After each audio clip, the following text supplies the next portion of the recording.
തിരുവനന്തപുരം നേമം കാരയ്ക്ക മണ്ഡപത്ത് പ്രസവത്തെ തുടർന്ന് അമ്മയും കുഞ്ഞും മരിച്ചതിൽ ഭർത്താവിന്റെ അറസ്റ്റ് രേഖപ്പെടുത്തി. മനഃപൂർവ്വമല്ലാത്ത നരഹത്യ അടക്കമുള്ള കുറ്റങ്ങൾ ചുമത്തിയാണ് നയാസിനെ അറസ്റ്റ് ചെയ്തത്. ഇയാളുടെ നിർബന്ധപ്രകാരമാണ് ഷമീറ പ്രസവ ശുശ്രൂഷയ്ക്ക് ആശുപത്രിയിൽ പോകാതിരുന്നതെന്ന് പോലീസ് കണ്ടെത്തിയതിനെ തുടർന്നാണ് നടപടി. വീട്ടിൽ നടന്ന പ്രസവത്തിനിടെ ചികിത്സ ലഭിക്കാത്തതിനെ തുടർന്നാണ് കാരയ്ക്ക മണ്ഡപം വെള്ളായണിയിൽ വാടകയ്ക്ക് താമസിക്കുന്ന ഷമീറ ബീവിയും നവജാത ശിശുവും മരിച്ചത്. ഇന്നലെ ഉച്ചയ്ക്കാണ് പാലക്കാട് സ്വദേശി ഷമീറയ്ക്ക് പ്രസവവേദനയുണ്ടായത്. അമിത രക്തസ്രാവമുണ്ടായ ഷമീറ ബോധരഹിതയായി.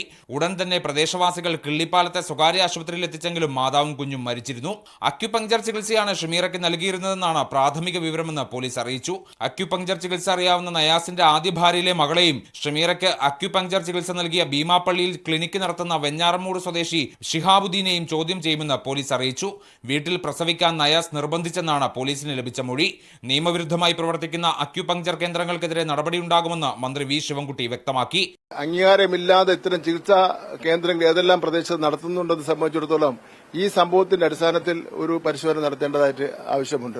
ഗവൺമെന്റ് ഒരു കാരണവശാലും ഇത്തരം കാര്യങ്ങളെ പ്രോത്സാഹിപ്പിക്കുന്നില്ല. മേലിൽ ആവർത്തിക്കാതിരിക്കുന്നതിന് വേണ്ടിയുള്ള നടപടികൾ ഗവൺമെന്റ് സ്വീകരിക്കും. ആ സ്വീകരിക്കുന്നതിന്റെ ഭാഗമായി ഇത്തരം കള്ളനാണയങ്ങളെ കണ്ടുപിടിക്കുന്നതിന് വേണ്ടിയുള്ള പരിശ്രമം ഗവൺമെന്റ് നടത്തും. ഷമീറയെ ആശുപത്രിയിൽ പ്രവേശിപ്പിക്കണമെന്നാവശ്യപ്പെട്ടെങ്കിലും നയാസ് തങ്ങളോട് മോശമായി പെരുമാറിയെന്ന് ആശാവർക്കർമാരും പോലീസിനോട് പറഞ്ഞു. മീഡിയ 1 തിരുവനന്തപുരം.